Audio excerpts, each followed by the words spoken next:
Hi everyone and welcome to the Britpop Buzz, the only channel on YouTube dedicated to Britpop and 90s UK indie. This week I'm pleased to have on the show a very special guest, the co-author of the book I Was BRITPOPPED. I'm happy to have on the show Tom Boniface-Webb. He's going to be answering some questions, so get settled in and I hope you enjoyed this week's episode. Hello and welcome to the Britpop Buzz, everybody.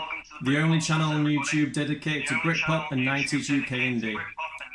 This week I'm very happy to introduce a special guest on the channel, Tom Boniface-Webb, co-author of I Was BRITPOPPED the A-Z. Welcome Tom, how are you? I'm good, man. Yeah, good to be here. Thank you for having me on.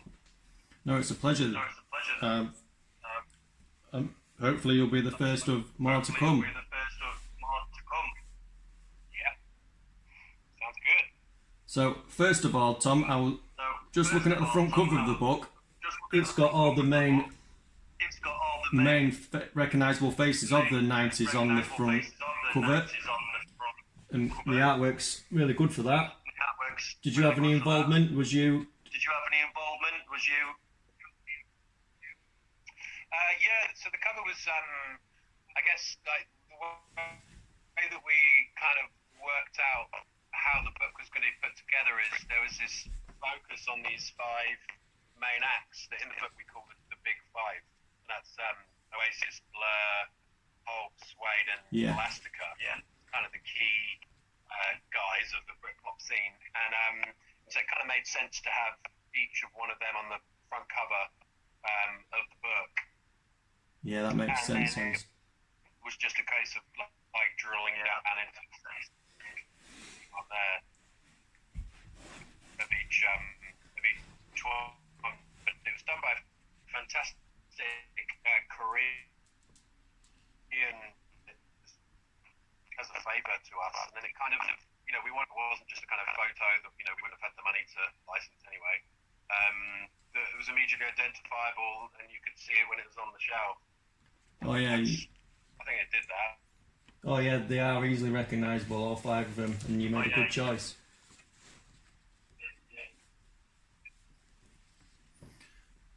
Oh yeah, they are easily recognisable, all five of them, and you made a good choice. Yeah, that's the idea.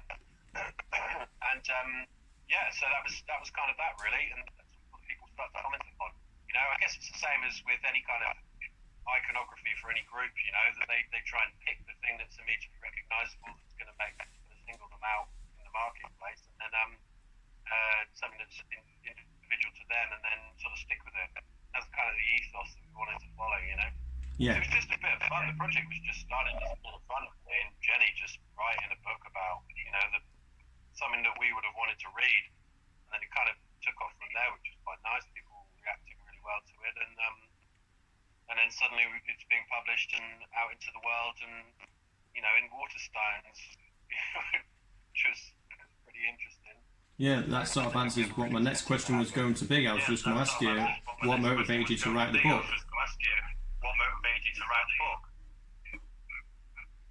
Yeah, okay. Well, it was Jenny's idea to start with, and I was just going to come on as the editor, and it kind of coincided with the time that I was moving to New Zealand anyway, to be with my wife.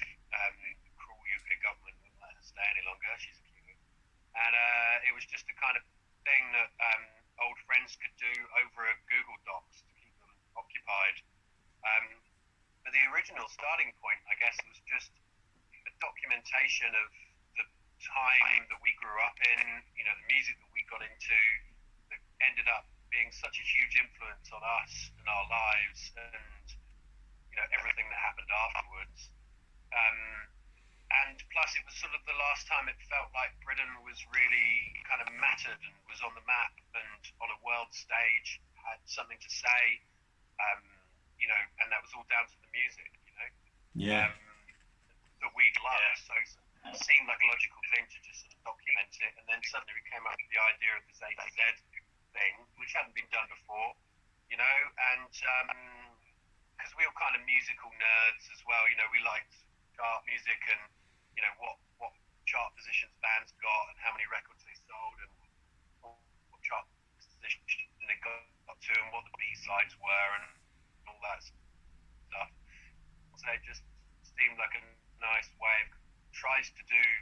I mean, we say in the introduction, it's either something you can sort of pick in and out of, jump in and out to as a reference book. What the hell was the B-side to Sleeper's second single off the second album? But also as a kind of run through that you could just pick up and bin really, and then it sort of started to gain some traction. And then it's kind of it all went from there really. No good, yeah. It was never done as supposed to be like some kind of. It was a bit of fun. Yeah, it is a good read, and you're right. Can be used as a research tool. I got it for Christmas last year, and I read it, and I thoroughly enjoyed reading it. It was really good. Great, and it's funny you say that actually about the research because we did get contacted by a young student who was probably like 18, 19 from university in Scotland saying, I'm studying music and I'm using your book as a research tool, And so it's kind of like, partly it makes you feel pretty old because now we're at the point where kids that weren't even born at the time are actually using the book as a reference of this kind of historical time, Oh, wow, do you remember the 90s? It was so long ago, wow, And, I guess in the same way that, people our age look back at the kind of 60s and 70s as this kind of, this golden historical period, which was that was quite interesting that it's now being used as a reference book or being quoted in essays.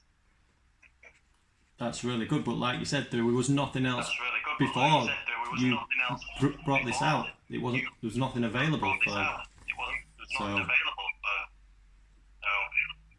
Yeah, that was it. I mean, as I say, kind of just started. It was supposed to be the book that we wanted to read. 15, 16, and getting into music, and it just being like the more I got into it, the more I realized there was out there. There was this huge world of stuff going on that I had no idea about, and just reading the NME every week wasn't going to catch me up. So having something where you could actually just reference it and someone would give you in a few sentences who ultrasound were, it just seemed like a kind of nice little thing to do. I think I would have appreciated that, Yeah, I think a lot of people are appreciating it now. A lot of people are coming back and looking at all the bands in it, and they're really enjoying it. Now there are nearly, I've counted them up, 100 bands in your book. Wow, that is a lot. And I mean, that was the other thing about Britpop was that it was so successful. Okay, and it was so successful at the time that it meant there was a kind of knock-on effect of all these other bands being signed, and then that sort of like meant that was this whole scene, So there's 100 bands in there that never would have had a chance.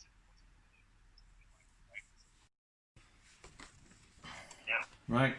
So Tom, on social media, there's often the talk of about certain bands on the subject of are they or aren't they Britpop? How did you decide who you was going to include in the book? I mean, lots of people won't agree with some of the bands you might have included or not included. How did you decide who you was going to include bands you might have included or not included? Because that was something that really ate up a lot of our time. We basically had a huge Excel spreadsheet up on the Google Docs that we added everything that we could possibly think of associated with Britpop, and then tried to whittle it down from there.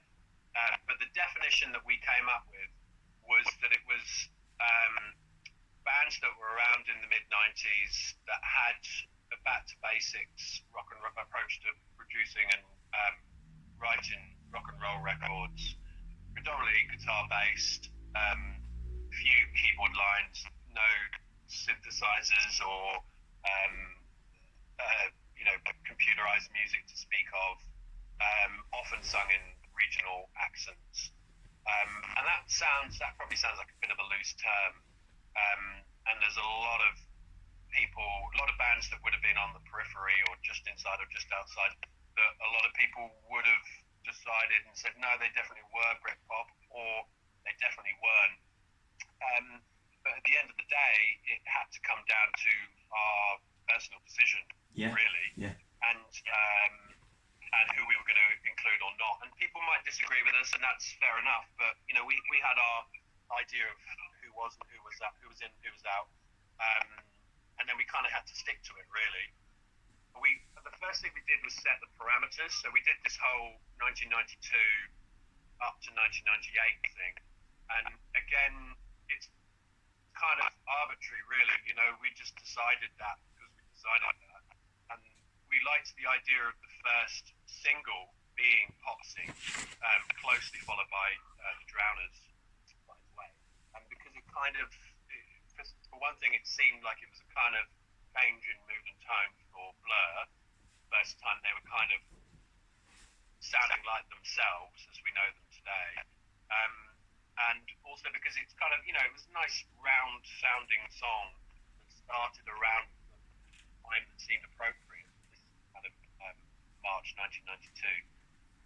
And then leading up to This Is Hardcore, the album from Pulp, which, Pulp again being one of the key Britpop bands, one of the top 5 bands, that was their kind of real come down record, where it sort of felt like the party was finally over. Another of the things that defined the Britpop years was this idea of it actually being quite a kind of party time. It was Cool Britannia, everyone was having drinking a lot and enjoying themselves far too much, and a lot of the music was kind of really fun and exuberant, and everyone having a laugh. Even if there was some kind of melancholic tones to a lot of the records, there was always still this kind of party atmosphere, and the music was quite sort of loud and having fun and stuff. And so for Pop then released this kind of real come down record, it kind of felt like an appropriate time to finish off this scene. Oasis just released. Now, the year before, and Princess Diana had died, and that was a kind of real sobering moment for the whole country, really. And so the kind of history seemed to fit neatly into this little box. A lot of the bands included, someone like the Manic Street Preachers would hate to be defined as Britpop in any way, But there's an argument to be made for that whole Everything Must Go album taking a lot of influence from bands like Oasis, and then it kind of reignited their career and gave them their big success and stuff. So that's why we included that work, but why we chose not to include Holy Bible and Gold Against the Soul stuff, because it didn't feel like it was the appropriate thing. And so, at the end of the day, it comes down to the fact that it's none of the bands formed thinking, hey, we're a Britpop band, apart from maybe Menswear, who I've got a lot of affection for, by the way. Thinking that this is, we're a Britpop band. They just thought they were bands. They were forming and stuff. So it comes down to sort of the journalists and people like me 20 years later, lumping everyone together into a so-called movement. But, otherwise it would have been, a million words long, I totally understand, Tom, and I agree with everything that you're saying.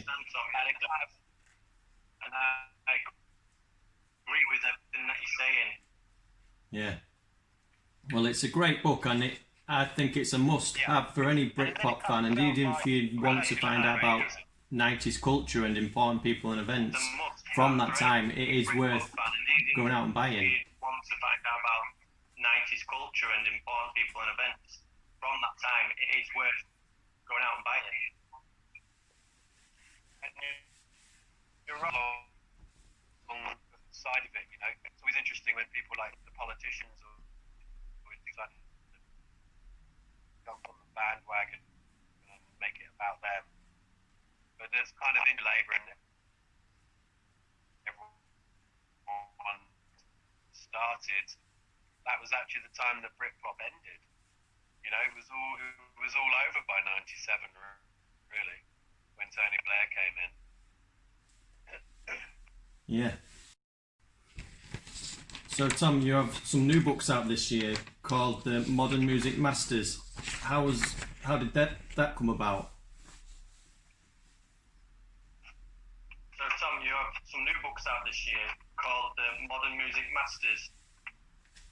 How did that come about? Yeah, Modern Music Masters. So I kind of spent 2 years when I nearly did a book of which I find it really interesting how these kind of movements come and go. Like after Britpop died off, there was sort of nothing in terms of founding new music for a few years, and then suddenly in around sort of 2002, 2003, you got this kind of slew of bands like you know, the Strokes started it from New York, and then like the Libertines, and then like Razorlight commercialized it, and all those bands, Elbow and stuff, and it was like this sort of second wave of Britpop in sort of up to about 2005, 2006. But I couldn't quite sort of get traction to make it be as interesting as the first book. And then I kind of hit upon this idea of what about a series of books, each one focused on sort of key bands or artists from musical history, but rather than being a kind of in-depth, intense, long, plodding biography, which, you know, I love that type of book myself and I devour those. What if there was a series of books, each 50,000 words, you know, which is pretty short for a book, each long, as acting as a kind of introduction to each artist. And then it kind of seemed to make sense to start with Oasis, and then Blur, and Hulk coming out soon, and then it'll be Suede in the new year. Yeah, because Oasis is out now, isn't it? Now isn't it? Yeah, Oasis is the first one that I did. I kind of did it again. It was a bit kind of, you know, jumping in at the deep end. And often you sort of need to see how these things are going to play with the audience. You know, if there's the desire for this sort of thing, and often it takes a while to catch on. And the series of books isn't kind of as obvious as in your face as a kind of, you know, A to Z of Britpop, which is quite a kind of quirky little niche thing. But these books are kind of designed to be like an introduction to the band, but also a kind of discussion of what was going on around at the time. So again, the kind of social history aspect, you know, not wanting to go into, you know, I'm not writing a dissertation here. It's supposed to be kind of fun and entry-level stuff for people that are kind of coming new to the band, or to people that are kind of fans, trying to shine a new light on quite familiar stories. Again, all told through this kind of prism of the chart music. So I'm pretty good friends with the UK chart company, who sort of provided a lot of information for the first book, and now they're providing a lot of information for this book. So each book is now structured sort of in order of their band's releases, so all the singles and all the albums given the focus. And then the release of those singles is put in the context of what else was around at the time. So it's like, you know, when Live Forever went into the charts in August 1994 at number 10, what was number one that week? You know, what were other people buying at the, you know, just while Oasis were getting going, which I kind of always found really fascinating. Having followed the charts a lot when I was a kid, you know, doing that kind of classic thing of recording the top 40 on a Sunday afternoon, you know, trying to pause it in time before the DJ came in each time. You know, obviously before Spotify or everything. Yeah, I remember them days. I was always kind of fascinated. You remember? Yeah, exactly. Classic days. And yeah, and I was always kind of fascinated by what people are buying at the time and what is popular. And then I sort of hit upon the fact that the charts have always been really important, and even now they're actually more important than they've ever been, because they combine sales and streams get in real time a real kind of clear understanding of what exactly it is that people are listening to ever during a film that's on TV. Suddenly, that song rockets up the charts the next week because everyone rushes off to go and listen to it on Spotify. No. I'm like, fascinated by it now. And so that was the starting point for the books, and it's still pretty early days. So just got the Oasis book out, and it seems to be getting some good traction. Social media's kind of doing really nicely with it. 27th of November, so next week. You can pre-order that now on Amazon. And then, and hopefully before Christmas, I should get the Pulp book out, which I'm actually writing at the moment. Oh, cool. Which is kind of fascinating because Pulp, like, not to go into too much detail, but they kind of did everything backwards in that they spent 15 years doing nothing before they had their huge success. So trying to make that kind of sound interesting is a bit of a task. Yeah, it's a bit different doing it that way. Yeah, yeah, exactly. Yeah, it's kind of like bands like Oasis kind of jumped straight, fully formed onto the scene, and had a bunch of hits pretty much straight away. Whereas Pulp, it took them a long time to kind of delve and it's kind of the key part of that story is what kept them going for all that time. What did they see in their music, particularly because there was constantly a changing lineup as well. Jarvis just at the center of it. You must have got pretty dark at some times, and you sort of thought, what the hell am I doing, wasting my life like this? And then suddenly it all happened, and he was on the stage at Glastonbury headlining, and they were the biggest band in the country. And it kind of shows that if you stick hard enough at it, it can happen for anybody. So yeah, it's good for me just to be able to write about the bands that I love again. But yeah, so in the new year we'll have Suede coming out, and then two other great music writers are getting involved. Oh, nice. Yeah, so it's going to be like a whole kind of series and franchise thing that hopefully will grow. It sounds really good, and I'm hoping to have someone from up in the room around me soon. And then hopefully the idea is to try and spread it a bit further than just Britpop bands, and I'm really into bands like New Order, and The Cure, and then love like PJ Hart. Long list is growing, and there's no reason it can't keep growing. To be anything and anyone, and that's wonderful about music. Hopefully that brand will grow to a point where people can trust what it is and what it means and how it works. Okay, Tom. Well, it's been a pleasure doing this online Zoom lockdown. I'm currently in lockdown in the UK right now. But can we finish up with 3 quick fire questions? Yeah, go. Favourite Britpop band? Favourite Britpop band?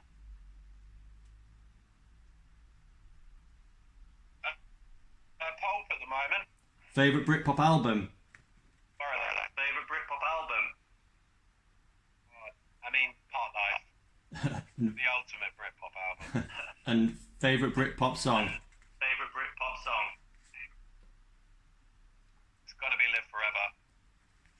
Good choice. Like it. Anthem. Like it. Nice. Well, thank you very much. Welcome back, everyone. I hope you've stuck it out to the end and you've enjoyed that. I know there was a few technical difficulties throughout that video, but I enjoyed it, and I want to say a massive thank you for Tom for agreeing to do that Zoom chat, and I really appreciate it. So thank you very much, Tom, and I wish you all the best in any future endeavours that you have. I hope that your book continues to sell out on Amazon. It is a great book, and if you haven't got it yet, then please go out and pick yourself a copy. You will not be disappointed. Go out and pick up I Was BRITPOPPED the A to Z. and Tom's new books too, the Modern Music Masters series. It is looking like, and it is reading like, it is going to be a really good series of books.